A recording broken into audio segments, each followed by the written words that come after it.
در دوره سفر روزهای فرهنگی جمهوری اسلامی ایران در جمهوری تاجیکستان مهمانان روز چهارم به شهر خوجند تشریف آوردند. آنها را مردم سعادتمند ولایت یوسف پیشواز گرفته از چند مکان دیدن نمودند. روزی حسین هنرمند قلمکش شهر اصفهان جمهوری اسلامی ایران می باشد. او اولین مرتبه با همراهی هنرمندان به تاجیکستان آمد. از تشریف به شهر خوجند خرسند بوده، امیدوار است که باز به تاجیکستان می آید. روزی حسین دسترنج هنرمندیش را در درآمدگاه کاخ سعودیان شهر خوجند که نمایشنامه برگزار گردیده بود به نمایش گذاشت. ساکنان شهر خوجند از هنر والای او دیدن نمودند. هنری که به خودم آوردم هنر قلمزنی هستش که خب توی ایران چند تا تکنیک قلمزنی داریم که یکیش مشترک هست با قلمزنی که توی پاکستان هست.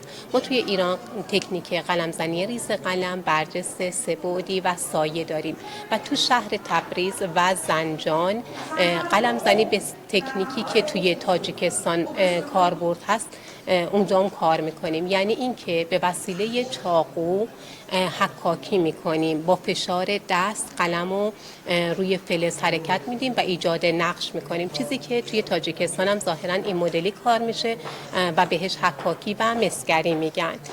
خیلی خوشحالم که اومدم تاجیکستان، خیلی خوشحالم که دارم مردم به این مهمان نوازی از نزدیک میبینم. سیحون و جیحون که همیشه توی کتابامون بود و دارم از نزدیک میبینم، باعث افتخار برام. هیئت رسمی مهمانان جمهوری اسلامی ایران را سفیر فوق‌العاده و مختار این کشور در تاجیکستان همراهی داشت. برگزار شدن روزهای فرهنگی جمهوری اسلامی ایران در تاجیکستان از دوستی و همکاری‌های سودمند دو کشور شهادت می‌دهد. تاجیکستان و ایران دو کشور همزبان و همفرهنگ و دارای پیوندهای تاریخی و میراثی مشترک می‌باشند. قابل ذکر است که پیوند قوی تاریخی و فرهنگی جمهوری تاجیکستان و جمهوری اسلامی ایران از مهمترین عامل‌های رشد و گسترش مناسبت دو کشور به هم دوست در زمان استقلال تاجیکستان گردیدند. چند روزی که اومدیم تاجیکستان خیلی خوب بوده، خیلی راضی هستیم، خیلی پیوند دو ملت داشتیم با هم، خیلی عالی. خیلی خوشحالیم که اومدیم اینجا، فرهنگ اینجا رو دیدیم، فرهنگمون رو آوردیم که تاجیکا هم ببینن که فرهنگ ما چیه. یک ملت هستیم ما در دو جسم. همکاری علمی و فرهنگی دو کشور یکی از طیفه‌های درخشان روابط تاجیکستان و ایران محسوب می شود، زیرا تبادل تجربه دانشمندان، استادان، دانشجویان، عملی ساختن برنامه‌های فرهنگی و موسیقی، اشتراک اهل علم و فرهنگ در مراسم‌های فرهنگی افضلیت‌های اساسی این مناسبت‌ها می باشد. در این راستا در کاخ سعودیان شهر خوجند برنامه فرهنگی هنرمندان جمهوری اسلامی ایران برگزار گردید.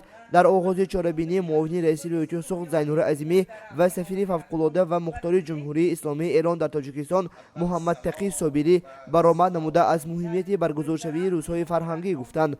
در قسمت دیگر چهاربینی باشد هنرمندان جمهوری اسلامی ایران برنامه فرهنگی را پیشکش حاضرین گرداندند.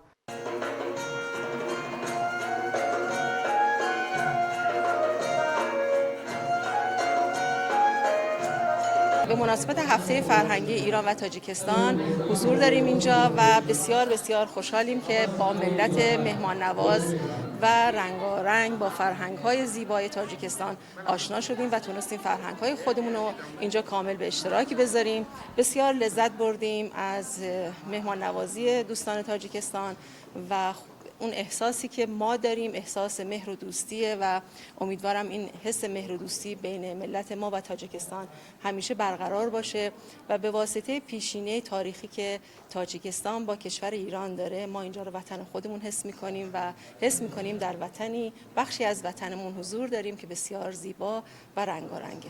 امیدوارم که مهر دوستی بین ایران و تاجیکستان و بین ملت‌ها پایدار بشه و ما بتونیم مشترکات زیبای فرهنگیمون رو با هم به اشتراک بذاریم. خاطر رسانی می‌شویم که از 31 اکتبر تا 6 نوامبر روزهای فرهنگی جمهوری اسلامی ایران در جمهوری تاجیکستان جریان می‌گیرد. گزارش فرخ عثمانوف و مولوده بابایی و برای برنامه اطلاعاتی نوید.